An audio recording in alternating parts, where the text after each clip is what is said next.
பகுத்தறிவும் திட்டமிடல் திறனும் அதிகமாக உள்ளவர்கள் யாருன்னு பார்த்தீங்கன்னா கன்னிராசி. எதுவாக இருந்தாலும் ஒரு செயலை அதை எப்படி செய்யணும், அதை எந்த முறையில் செய்யணுங்கிறதுல தெளிவான திட்டமிடல் இவங்க கிட்ட இருக்குங்க. சிறந்து விளங்கக்கூடிய செயல்களை மட்டுமே செய்வாங்க. ஏனோதானும் எந்த வேலையும் செய்ய மாட்டாங்க. எந்த வேலை செய்தாலும் சரியாக இருக்கணும், எந்த தவறும் நடந்துடக்கூடாதுங்கிறதுல உன்னிப்பாக கவனமாக இருக்கக்கூடியவர்கள் கன்னிராசி தான். அது எப்படின்னு பார்த்தீங்கன்னா, சின்ன தவறாக இருந்தாலும் இவங்க கண்ணுக்கு மட்டும் மாட்டிடுங்க. எப்படியா இருந்தாலும் கண்டுபிடிச்சிருவாங்க.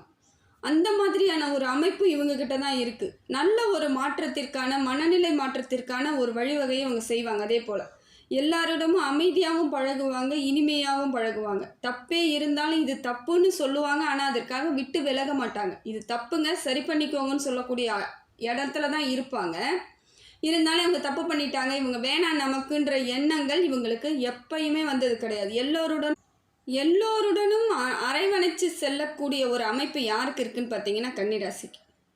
எல்லா இடத்துலையும் சரியாக நடந்துக்கணும், எந்த விதத்திலும் நம்மளால் மற்றவங்களுக்கு தவறு நடக்கக்கூடாதுங்கிறதுல உறுதியான மனப்பான்மை கொண்டவங்க. அதே போல் நிறைய பொறுப்புகளை தனக்குத்தானே எடுத்துக்கிறதுனாலேயே நிறைய மன அழுத்தத்தை இவங்க ஏற்படுத்திக்குவாங்க. என் வேலை இது, நான் செஞ்சு தான் ஆகணும், என்னால் முடியாது, எதுவும் கிடையாதுங்கிற சிந்தனையாலேயே நிறைய பிரச்சனைகளை இவங்க சந்திச்சுக்கிட்டே இருப்பாங்க. ஏன்னா ஒரு சில வேலைகள் இவங்களால் முடியலன்னா சரிப்போ முடியல பரவாயில்லன்ற எண்ணத்துக்கே வரமாட்டாங்க. அது பெரிய மனபாரத்தையும் மன கஷ்டத்தையும் ஏற்படுத்தி கொடுத்துக்கும். அவங்க மனசே அவங்களுக்கு கஷ்டத்தை ஏற்படுத்திடும். அதனால தான் முடிந்த வரைக்கும் சில இடங்களில் அவங்க என் வேலைன்று உறுதி கொடுத்துட்டாங்கன்னா அந்த வேலையெல்லாம் தெளிவாக இருக்குன்னு சொல்கிறதுக்கு காரணம் அதுதான். அதே போல் எல்லா இடத்துலையும் கட்டுப்பாடுகளுடன் நடந்துக்குவாங்க. நமக்கு என்ன இடம், நாம் யார், நம்ம தகுதி என்னங்கிறதுல தெளிவான எண்ணங்களோடு எல்லா இடத்துலையும் தெளிவாக நடந்துக்கக்கூடியவர்களும் கன்னிராசி தான். இதனால் மற்றவங்க முன்னாடி எனக்கு தான் எல்லா உரிமை இருக்குது அப்படின்னும் போக மாட்டாங்க, தாழ்வு மனப்பான்மையும் ஏற்படுத்திக்க மாட்டாங்க. தெளிவாக செயல்படக்கூடியவர்கள் கன்னிராசி. இதுக்கு காரணம் என்னென்னா, இவங்கள் ராசிநாதன் புதன் பகவான். அதனால தான் இவங்களுக்கு புத்தியில் எப்பயும் ஒரு தெளிவான சிந்தனைகள் இருந்துக்கிட்டே இருக்கிறதுக்கு காரணம் கூட. யாரையும் அவ்வளோ சீக்கிரம் ஒரு சொல்ல மாட்டாங்க. ஆனால் அவங்க சொன்னாங்கன்னா அந்த சொல்லு ஆணி அடித்தா மாதிரி அந்த அளவுக்கு வலிக்கக்கூடியதாக இருக்கும். அது அவங்களுக்கு அப்போ எளிமையாக புரிஞ்சிடணும். இவங்கக்கிட்ட நம்ம வச்சுக்கூடாதுங்கிற அளவுக்கு அவங்க பண்ணி விடுவாங்க. அதுதான் கன்னிராசியோட திறமைன்னு கூட சொல்லலாம். இப்படிப்பட்ட கன்னிராசிக்கு இப்போ கிரக பலன் எப்படி இருக்குன்னு பார்க்கலாங்க. இவங்க கிரக பலன்கள் எல்லாமே ஒரு மாற்றத்தை இனி வரக்கூடிய காலங்கள் எல்லாம் சிறந்து விளங்கக்கூடிய அமைப்பில் தாங்க இருக்குது. கிரக பலன்கள் நல்ல அருமையான மாற்றத்தை ஏற்படுத்தி கொடுக்குதுங்க. மேஷத்திலிருந்து புதன் பகவான் உங்கள் ராசிநாதன் உங்களை பார்க்குறாருங்க. மேஷத்திலிருந்து பார்க்குறாரு. 8வது இடத்துல இருந்து உங்கள் ராசியை பார்ப்பது ஓரளவுக்கு சுமாரான பலன்தான். இருந்தாலும் சில இடங்களில் கவனிப்பாக இருக்க வேண்டிய இடம் தாங்க. 8வது இடங்கிறது கொஞ்சம் உங்களுக்கான சில பிரச்சனைகளை ஏற்படுவதற்கான வாய்ப்புகள் இருக்குது. உங்களுக்கு டேலண்ட் என்னதான் இருந்தாலும் சில இடங்களில் புத்திசாலித்தனத்தை பயன்படுத்த முடியாமல் போயிடும். யோசிப்பீங்க, சரியாக இருக்கும், எல்லாம் கரெக்டாக இருக்கும்னு நம்பி இறங்குவீங்க, திடீர்னு பார்த்தீங்கன்னா அந்த முயற்சி வீணாயிடும். அதை போல் அமைப்பை புதன் பகவான் உங்களுக்கு கொடுக்குறாருங்க. எந்த செயல் செய்தாலும் 1க்கு 2 வாட்டி யோசிச்சுட்டு தான் நீங்கள் செஞ்சாக வேண்டிய காலகட்டத்தில் இருக்கிறீங்க. அதுலேயே கூட சின்ன மிஸ்டேக் நடக்கிறதுக்கான வாய்ப்புகள் இருக்குது. 8ஆம் இடத்து புதன் பகவான் உங்களுக்கு பெரிய மாற்றத்தை ஏற்படுத்தி கொடுக்கல. ஆனால் உங்கள் ராசிநாதன்னும் பொழுது கொஞ்சம் சப்போர்ட் பண்ணிக்கிட்டு தான் இருப்பார். எப்பயும் உங்களுக்கு தெளிவு இருந்துக்கிட்டு இருந்தாலும் சில பெரிய விஷயங்களாக இருக்கும் பொழுது பல முறை யோசித்து செஞ்சீங்கன்னா இந்த காலகட்டத்தை தெளிவாக முடிவு பண்ணிக்கலாம். இல்லைன்னா மன அழுத்தம் ஏற்பட்டுடும். அதனால் முடிந்த வரைக்கும் இந்த காலகட்டத்தை கொஞ்சம் நிதானத்தோடு ஆலோசனையோடு நீங்கள் புரிதலோடு நீங்கள் செஞ்சீங்கன்னா இந்த வேலை சிறப்பாக அமையுங்க. ரிஷபத்திலிருந்து சூரிய பகவான் உங்கள் ராசியை பார்க்குறார். 9வது இடமான இடத்துலேருந்து சூரிய பகவான் பார்ப்பது ஒரு நல்ல மாற்றம் தாங்க. சிறந்த ஒரு இடத்திற்கான அமைப்பு தான் இருக்குது. சூரியனால் உங்களுக்கு பல இடங்களில் நன்மை ஏற்படும். செய்யக்கூடிய வேலைகள் எல்லாம் சிறப்பான அமைப்பில் ஏற்படக்கூடிய வகையில் சூரிய பகவான் உங்களுக்கு பக்கபலமாக இருப்பார். தொட்டது துலங்கும், செய்யறது எல்லாம் வெற்றி தான். நினச்ச காரியங்கள் செய்யலாம். பெரியோர்களின் ஆசீர்வாதம் கிடைக்கும். தந்தை வழி உறவுகளால் சில சப்போர்ட்கள் வர வாய்ப்பு இருக்குது. அதே போல் தந்தை வழி உறவுகள் சொல்லக்கூடிய ஆலோசனை உங்களுக்கு பலத்தை கொடுக்கும். இதையெல்லாம் சூரிய பகவான் உங்களுக்கு கொடுக்குறாருங்க. உரிய அங்கீகாரம் கிடைக்கும், தொழில் வளர்ச்சி ஏற்படும். எந்த இடத்தில் நீங்கள் இருந்தாலும் அந்த இடத்துல உங்களுக்கான மரியாதையும் உங்களுக்கான பாராட்டுதல்களையும் கண்டிப்பாக கொடுக்கக்கூடிய அமைப்பை சூரிய பகவான் கொடுக்குறார். அந்த வேலையிலே இருக்கணும். நீங்கள் வேலையை தாண்டி சிந்தனை வரக்கூடாது. வேலையிலே இருக்கும் பொழுது உங்களுக்கான உரிய மரியாதையும் அங்கீகாரமும் நிதர்சனமான உண்மையாக உங்களுக்கு சூரிய பகவான் கொடுக்கறது நல்ல மாற்றம். குலதெய்வத்தினோட அருள் முழுசாக உங்களுக்கு கிடைக்குது. பித்ரு தோஷம் உண்டாகாமல் பார்த்துக்கிறார். இதையெல்லாம் சூரிய பகவான் உங்களுக்கு நல்ல மாற்றத்தோடு ஏற்படுத்தி கொடுக்கக்கூடிய காலகட்டத்தில் தான் இருக்கிறீங்க. அடுத்தது பார்த்திங்கன்னா குரு பகவான். மிதுனத்தில் இருந்து குரு பகவான் உங்கள் ராசியை பார்க்குறார். தொழில் வளர்ச்சி நல்லா இருக்குங்க, பொருளாதாரம் நல்லா இருக்குது, செல்வ செழிப்பு ஏற்படும், தொட்டது துலங்கும், புதிய தொழில் முயற்சி பண்ணனாலும் ஜெயிக்கலாம். என்ன ஒன்று, பகை வருவதற்கான வாய்ப்புகள் அதிகமாக இருக்குது. பொறாமை அதிகமாக ஏற்படும். உங்கள் பேரில் பொறாமை அதிகமாக ஏற்பட்டு சில காரியங்கள் தடைப்படுவதற்கான வாய்ப்புகள் அதிகமாக இருக்குது. சில நேரங்களில் உங்களுக்கே கோபம் வந்து அவங்கக்கிட்ட ஒரு விஷயத்துக்காக சண்டை போடுற மாதிரி அமைப்பு ஏற்படும். பகை வளருவதற்கான அமைப்பை இப்போ உங்களுக்கு குரு பகவான் கொடுக்குறார். இது கொஞ்சம் உங்களுக்குள்ள ஒரு தெளிவு இல்லாத ஒரு அமைப்பு போல் இருக்கும். நம்ம ஏன் பேசணும், தேவையில்லாமல் பேசிடக்கூடாது, எதுக்கு பேசணுன்ற மாதிரி உங்கள் மனசும் போட்டு கவலைப்படுத்திக்கும். நாம் சரியாக பேசலையோன்ற எண்ணங்களும் உங்களுக்குள் ஏற்பட்டு மனசுக்குள்ளே கவலையாக இருக்கும். விட்டுட்டோமே அவங்களன்ட்டு. அப்படிலாம் கிடையாதுங்க. நீங்கள் விட்டுடுங்க. ஒரு சில இடங்களில் உங்கள் அமைதி தான் ரொம்ப முக்கியம்னு நினச்சிங்கன்னா ஒரு சில இடங்களை விட்டுடுங்க. பொறாமைப்படக்கூடியவர்கள் யாருன்னு தெரிஞ்சு முடிந்த வரைக்கும் உங்களுடைய ரகசியங்களை சொல்லாமல் காப்பாற்றிக்கிறது நல்லது. எந்த வேலை செய்தாலும் பக்கத்தில் இருக்கவங்க அது நல்லவங்களா இருந்தால் கூட பரவாயில்லைங்க, நீங்கள் இப்போதைக்கு கொஞ்சம் உஷாராக இருக்க வேண்டிய சூழ்நிலையில் இருக்கீங்க. அதனால் எந்த காரியத்தையும் நீங்கள் வெளியே வந்து சொல்லாமல் இருந்தீங்கன்னா அந்த காரியத்தை முழுசாக வெற்றியோடு செஞ்சுட்டு வெளியே வரலாம். நீங்கள் சொன்னீங்கன்னா அது பலிக்காது, ஜெயிக்காது. இதனாலேயும் உங்களுக்கு மனசுக்குள்ளே இது நாள் வரைக்கும் இருந்து வந்த கஷ்டங்களும் மேலே இன்னும் சேர்ந்து வந்து உங்களுக்கு கஷ்டமாக மாறும் பொழுது உங்களுக்கு கொஞ்சம் டென்ஷனாகவே இருக்க மாதிரியான அமைப்பு இருக்கும். அதே போல் கல்வியில் சிறந்து விளங்குவீங்க. நல்ல ஒரு படிப்பாற்றலாம் உங்களுக்கு அதிகமாக வரும். புத்திசாலித்தனமாக இருப்பீங்க. தொட்டது துலங்கும். படிக்கிறது எல்லாமே எந்த படிப்பாக இருந்தாலும் உங்களுக்கான படிப்பு நிதர்சனமாக இருக்கும். அதே போல் திருமண யோகம் உண்டாகுது. திருமண பாக்கியம் உண்டாகும். வரன்லாம் நல்லபடியாக கிடைக்கிறதுக்கான வாய்ப்புகள் இருக்குது. புதிய தொழில் தொடங்க போகிறன்றவங்களுக்கு வாய்ப்புகள் இருக்குது. இல்லை நான் வேலைக்கு புதுசாக போய் ஜாயின் பண்ண போகிறேன்னா தாராளமாக போங்க. உங்களுக்கான உரிய மரியாதையும் அங்கீகாரமும் அங்கே கிடைக்கும். சம்பள உயர்வு கிடைக்கும். எல்லாமே ஒரு சரியான அமைப்பில் தான் இருக்குங்க. போய் சேர்ற இடம் கொஞ்ச நாளைக்கு உங்களுக்கு நல்ல ஒரு மாற்றத்தை ஏற்படுத்தி கொடுக்கக்கூடிய அமைப்பில் தான் குரு பகவான் இருக்கிறாரு. அதே போல் அதிக எதிர்பார்ப்பு யார் பேர்லேயும் வைக்காதீங்க. எந்த வேலையும் யாராலையும் உங்களுக்கு முழுசாக திருப்தியாக செஞ்சு கொடுக்க முடியாது, செஞ்சு கொடுக்க மாட்டாங்க. முடியாதுன்றதை விட மாட்டாங்க. ஏன்னா உங்களோட டேலண்ட்டுக்கும் உங்களோட பொறுப்புக்கும் யாரும் ஈடு இணையாக வர முடியாத காலகட்டத்தில் இருக்கிறதுனால எல்லாரையும் நீங்கள் எதிர்பார்ப்பீங்க. இவங்க ஒழுங்காக வேலை செய்வாங்கன்னு. நிச்சயமாக அவங்க வந்து ஒழுங்காக வேலை செய்ய மாட்டாங்க. உங்கள் அளவுக்கு இருக்காது.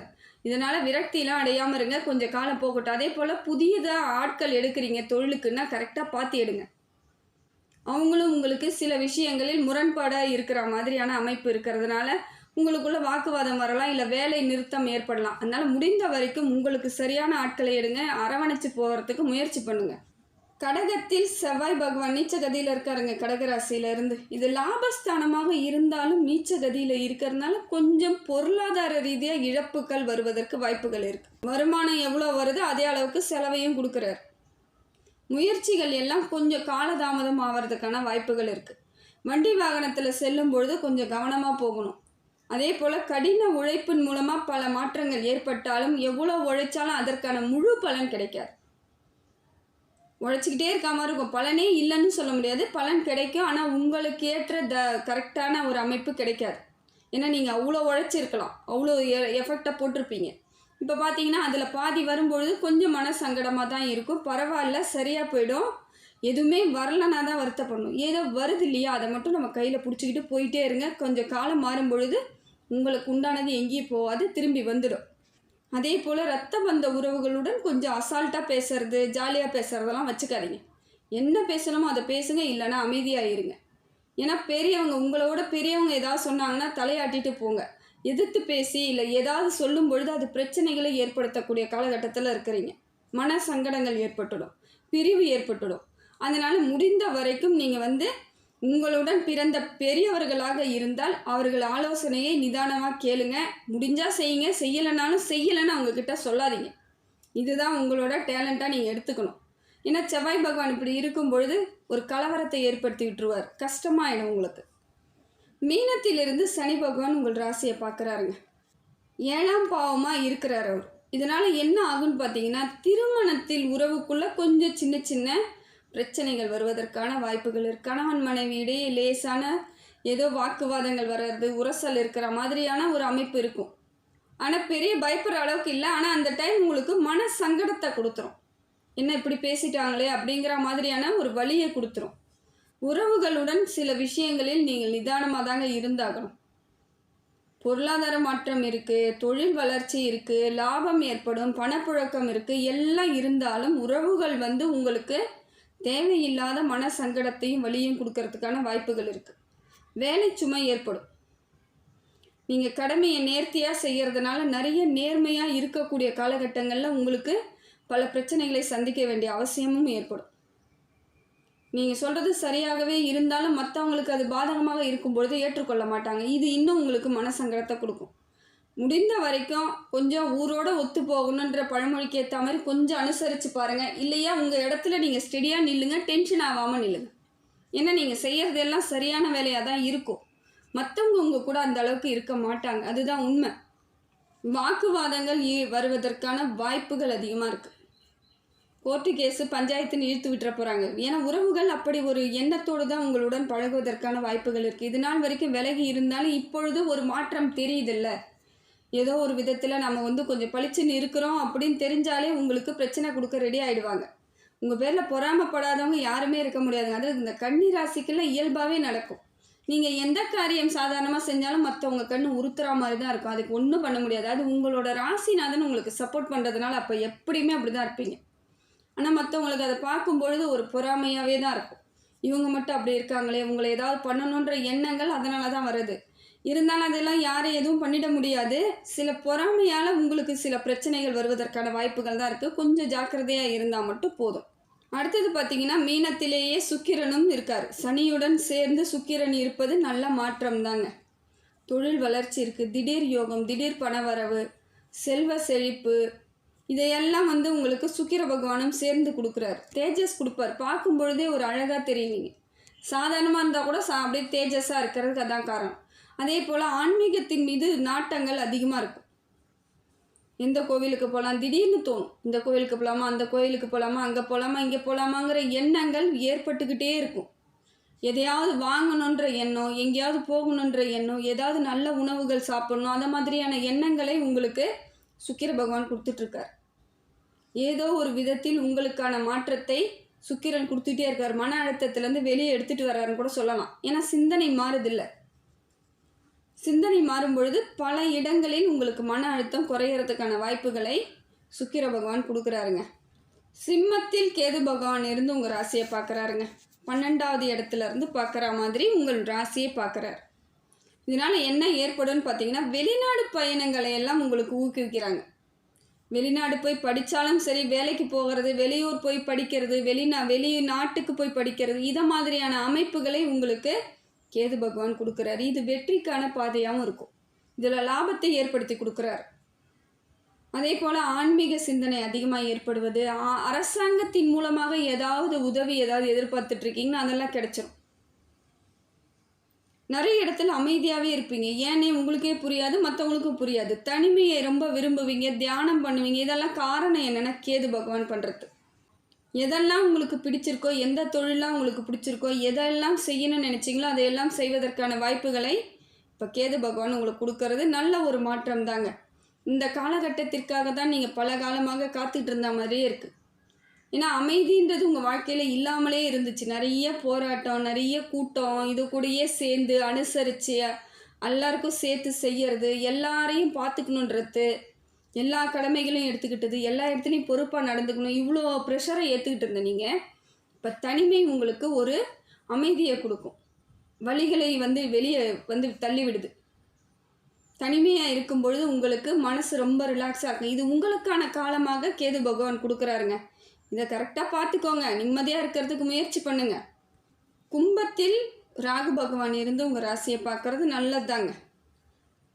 தொழில் வளர்ச்சி நல்லாயிருக்கும். திடீர் யோகத்தை தரக்கூடிய அமைப்பை ராகு பகவான் கொடுக்குறார். மனசுக்குள்ளே உறுதியாக இருப்பீங்க, தைரியமாக இருப்பீங்க. இது நாள் வரைக்கும் பக்கபலமாக யாருமே இல்லையேன்னு வருத்தப்பட்டு இருந்த மனசு இப்போ சொல்லும், யாருமே தேவையில்லை, நானே எந்திரிச்சு நிற்பேன்ற எண்ணத்திற்கு வந்துடுவீங்க. இதை உங்களுக்கு ராகு பகவான் கொடுக்குறார், துணிச்சலை கொடுக்குறார், மனசக்தியை கொடுக்குறார், மனசுக்குள்ளே ஒரு தீர்க்கமான முடிவெடுக்க சொல்லி உங்களுக்கு நம்பிக்கையை கொடுக்குறார். இதையெல்லாம் ராகு பகவான் கொடுப்பது நல்லது. என்ன தேக ஆரோக்கியத்தை மட்டும் கொஞ்சம் பார்த்துக்கணுங்க. உடம்புல ஏதாவது திடீர்னு ஏதாவது சின்ன சின்ன பிரச்சனைகள் இருக்கிற மாதிரியான ஒரு அமைப்பை கொடுக்குறார். ஒரு சின்னதாக தலை வலிக்கிற மாதிரி இருக்கும், சில சமயம் வயிறு வலிக்கிற மாதிரி இருக்கும், ஏதோ ஒரு சங்கடம் உடம்பு ரீதியாக இருந்துக்கிட்டே இருக்க மாதிரி இருக்கும். ஆனால் பெரிய பிரச்சனைகள் இல்லைனாலும் சின்னதாக ஏதோ ஒன்று இருந்துக்கிட்டே இருக்க மாதிரியான அமைப்பை ராகு பகவான் கொடுக்குறார்.